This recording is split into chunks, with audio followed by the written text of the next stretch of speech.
All right, this talk is about constructing normal modal operators in the BF calculus, which is a four-valued extension to laws of form. Next. I can just, All right, the paper is based on joint work with Lou Kaufman. The BF calculus is described in our prior paper, I'll be posting a draft in the chat later. The new paper is posted. Next screen, please.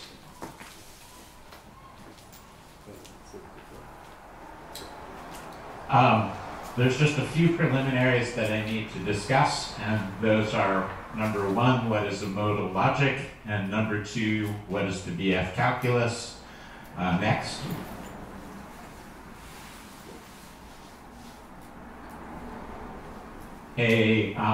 For our purposes, a modal logic results from adding a modal operator to a propositional logical calculus. The symbols for modal operators are usually box and diamond. Box is most commonly interpreted to mean necessarily true, and diamond necessarily false. Next.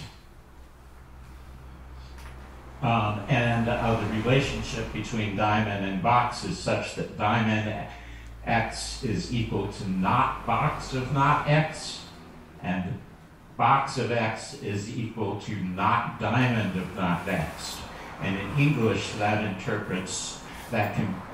reads as x is possibly true if x is not necessarily false, and x is necessarily true if x is not possibly false. Next, please.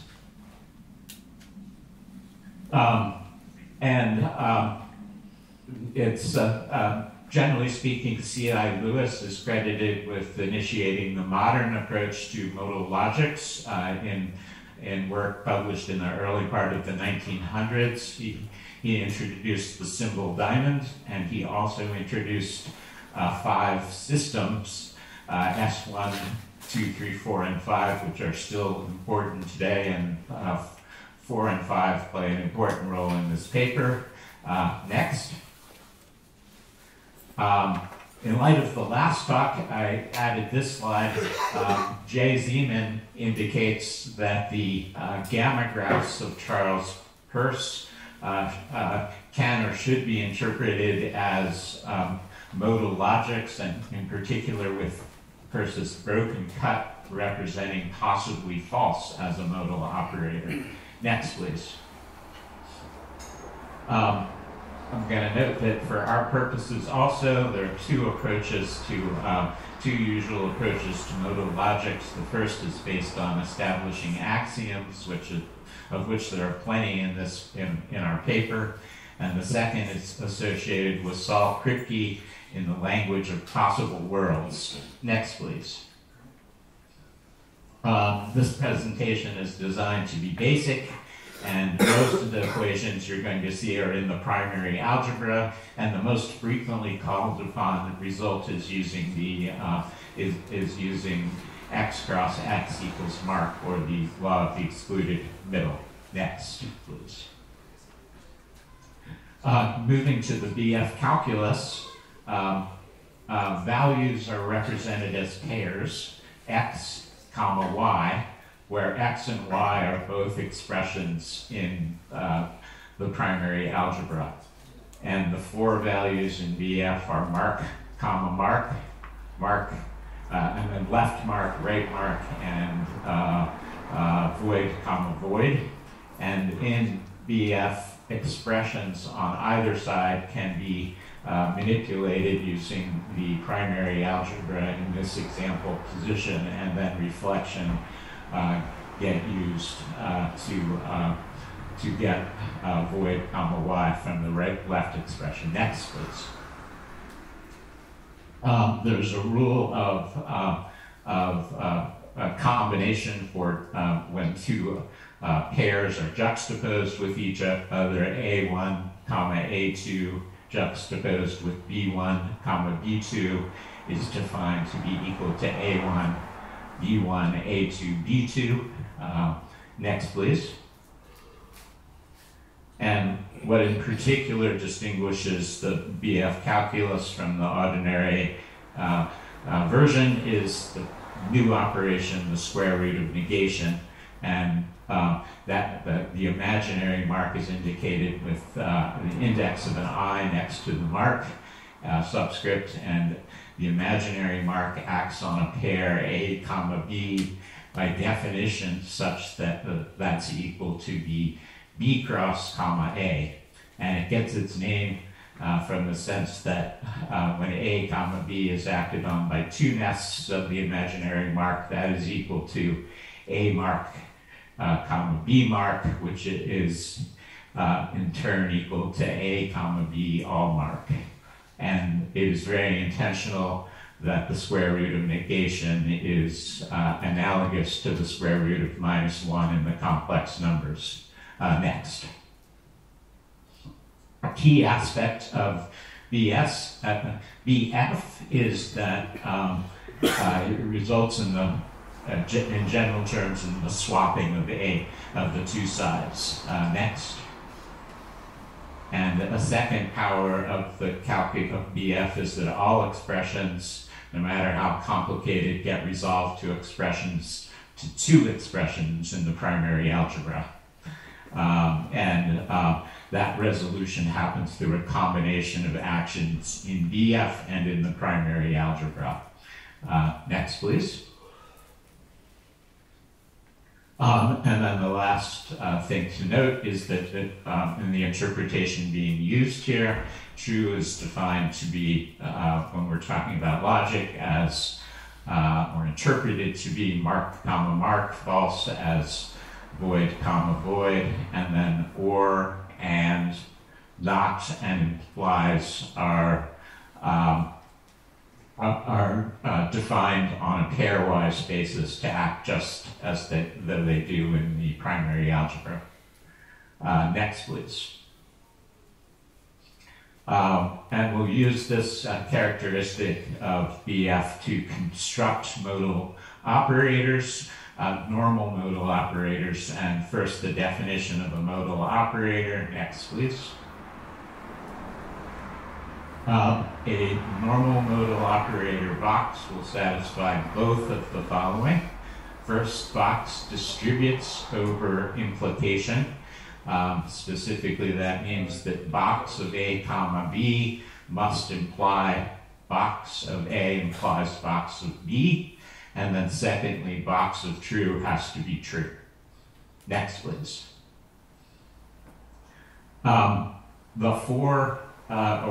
The several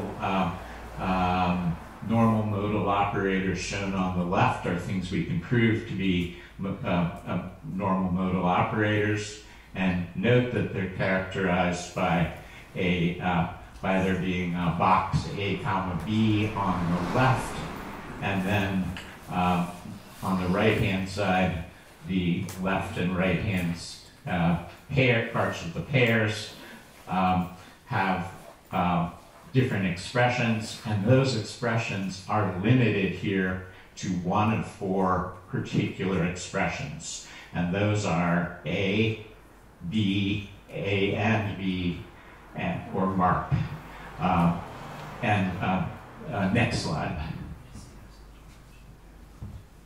The representation theorem for modal logics in BF then reflects what I've just mentioned, and that is that an expression box of AB in BF is the normal modal operator if and only if box of AB equals XY, where X and Y are constrained to be one of those four expressions, or of course anything that is equivalent to them. So X and Y have to be either A and B, or mark. Next slide. This is a list of the 16 modal logics that exist in BF. That there are 16 follows immediately from the prior theorem. Next, please. And we'll only be looking at a short list of those in the talk today. Next, please.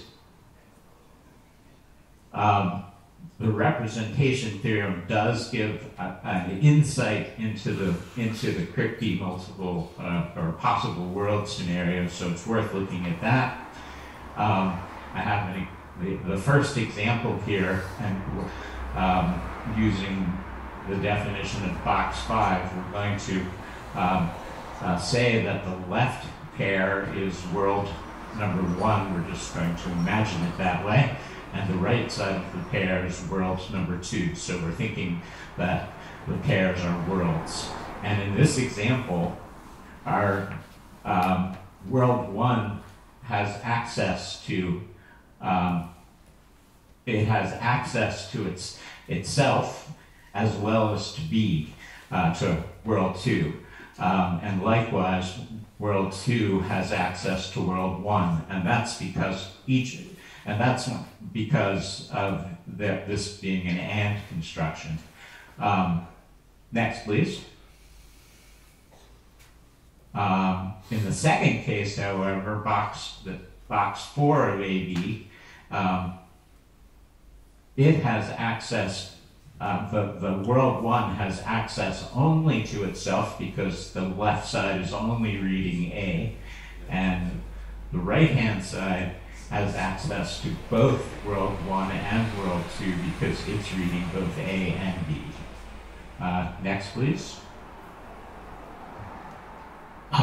And the third example, box G, which is marked comma A, in that case, world 1 has neither access to itself nor world 2 because it's just fixed as the mark, and world 2 has access only to world 1 and not to itself. Next, please. And in the first two cases, they satisfy the relationship of being reflexive. Reflexive means that each world would have access to itself, but world number 3 is not reflexive because it does not have access to itself. And correspondingly, 1 and 2 satisfy axiom T, but number 3 does not. Next, please. We're moving on to actually doing demonstrations of axioms or theorems. And an expression is a theorem or axiom only if it resolves to the marked state. Next, please. By definition, and this is the standard definition, the modal logic as defined by Lewis, S4, satisfies 2 axioms. The first one is T, box X implies X, which we just saw, and then the second one is axiom number 4, box X implies box X, and S5 satisfies those 2 plus additional. Next, please.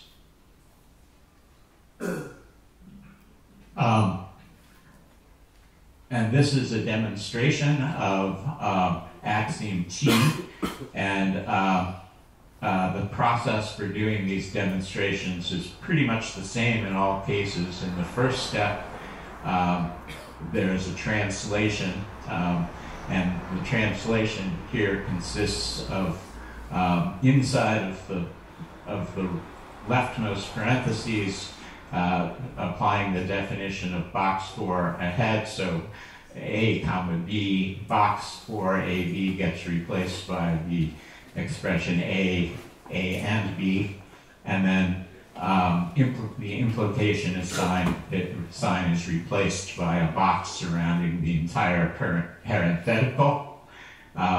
In the second step, then the cross operation is applied both to the left side, both to the left member of the pair and to the right.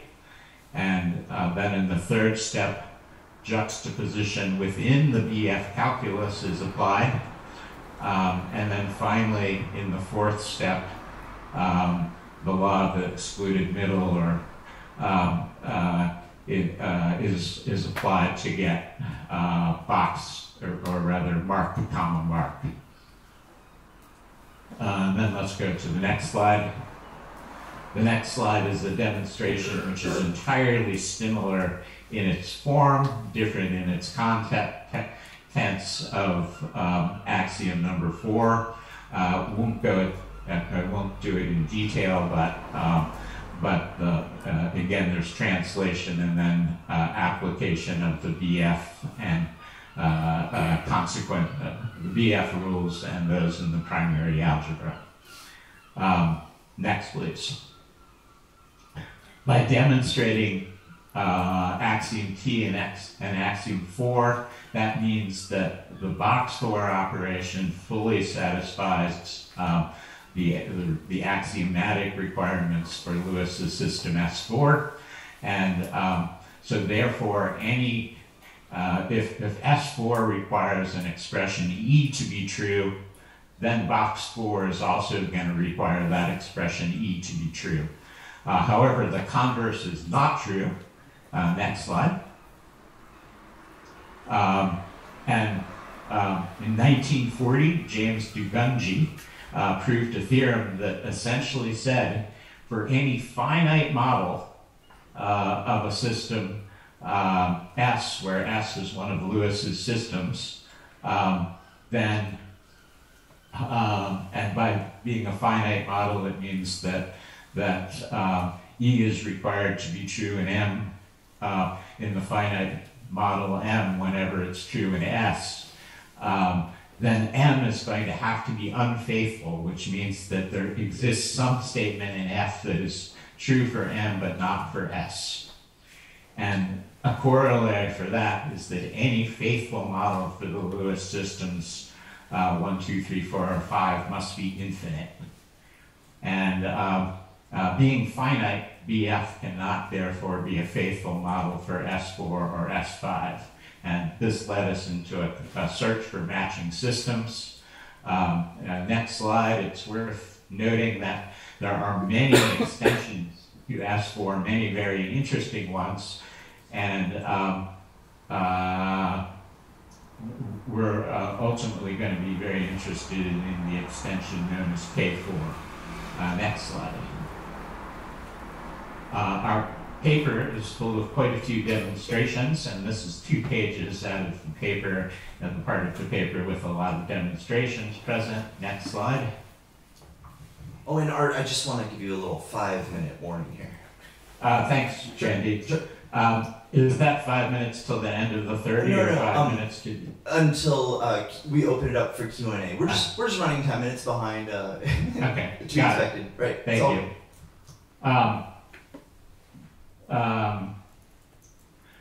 Axiom K turns out to be the pivot for the matter as far as we're concerned. This is the demonstration of axiom K in S4. I'm not going to go through its details either, but what axiom K says is interesting in itself. It says that box diamond of A, B, or X, and if it were not the pairs notation, implies diamond box of A, comma B. The converse of that is diamond box implies box diamond, by the way. The converse is S4.2, which is an extremely interesting system. But K turns out to be the key here. And it's true, it's axiomatic in BF. Next slide, please.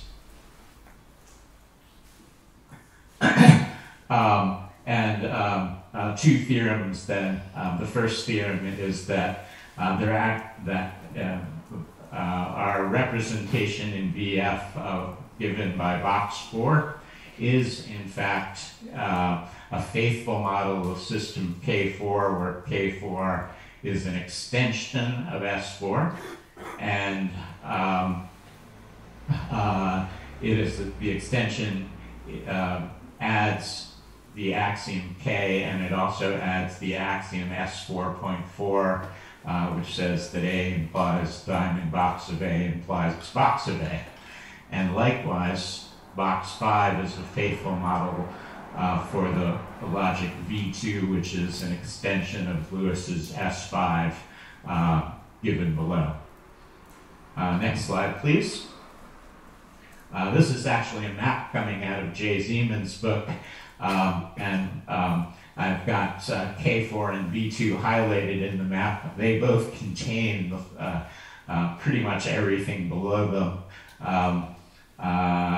K4 does not contain V2, and V2 doesn't contain K4, but the interesting thing is that he's grouping the K's separately from the S's, and the K's happen to be immune from Dugunji's theorem, which allows for K4 to be modeled, to have a finite faithful model.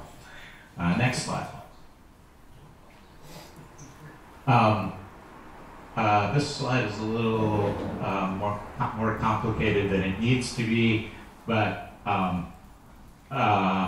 it basically says that for any finite faithful model of K4, such as the one we're giving in DF, it's possible to define a second modal operator, and I'm calling the two. There's a modal operator L1, and there's the second modal operator L2, and if one you can define a bimodal system then, and that bimodal system is isomorphic to the full BF calculus.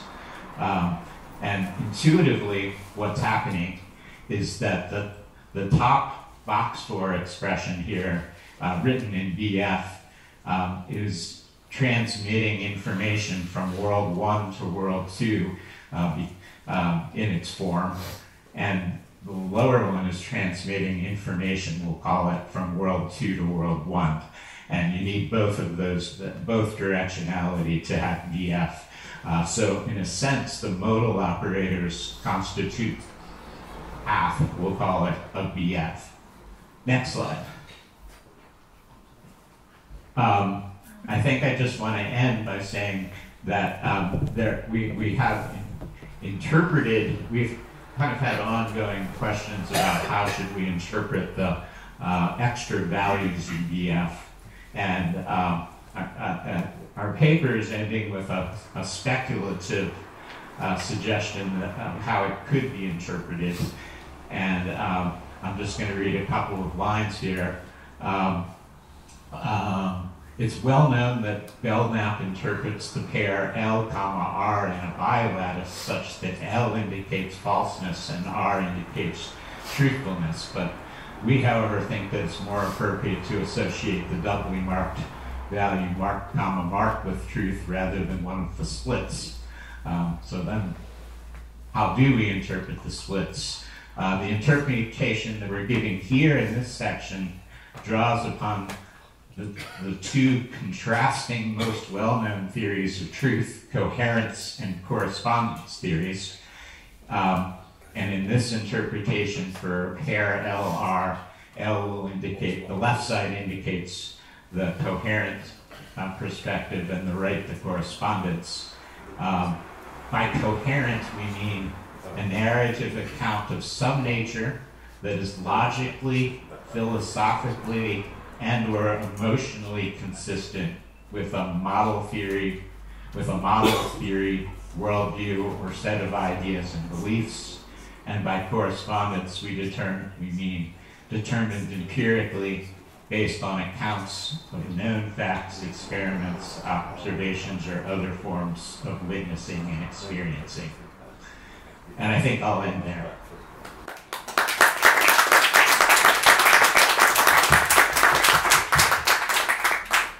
Thank you, Arthur. So we do have time for some questions. Let me see here. I have a question. Okay, go ahead, Lou. The two forms, blank mark and mark blank, put together form a marked state or true. In our modal interpretation, how would you understand how it is that those two modal states combine to give a marked state? So you're, well, in this case, in the interpretation that I'm just suggesting, Yes. then if something were both theoretically true, say predicted by, I don't know, a model, and also observed through testing to be Right, so it valid, fits, then they would fit together as a whole. Yeah, so that's the idea.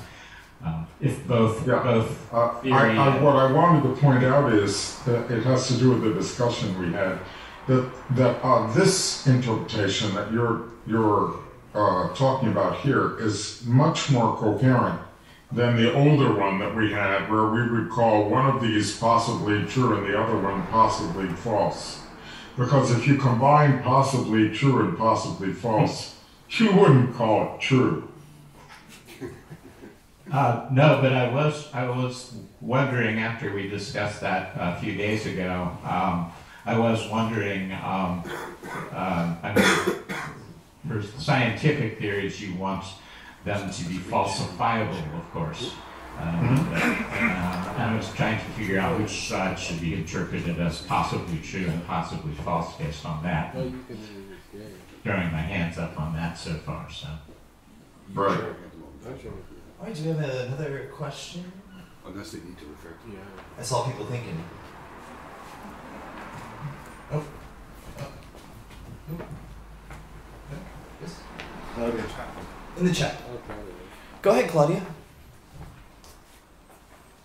All right, I was wondering what I was looking at because, I can only to some limited extent understand these mathematical writings. So I was wondering at some point whether what the calculus is it somehow speaking about intersubjectivity, going beyond this belief and knowledge, because it seems there are worlds meeting and then there's some kind of calculus of what happens when they meet. Is that what it is? Go ahead.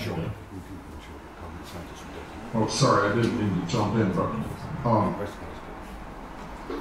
when you begin to add words like possible and necessary, then it seems that you're beginning to include the subject in a certain way.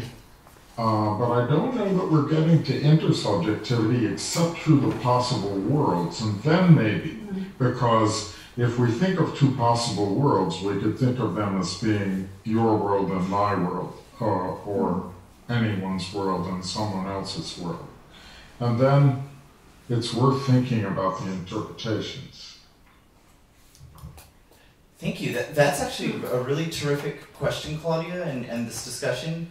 Can I say something? I would love for there to be a paragraph in the beginning or the end for us to think about that. So us phenomenologists and laymen can, I mean, I'm not saying it's like it's not, I follow it and I suck at math. So.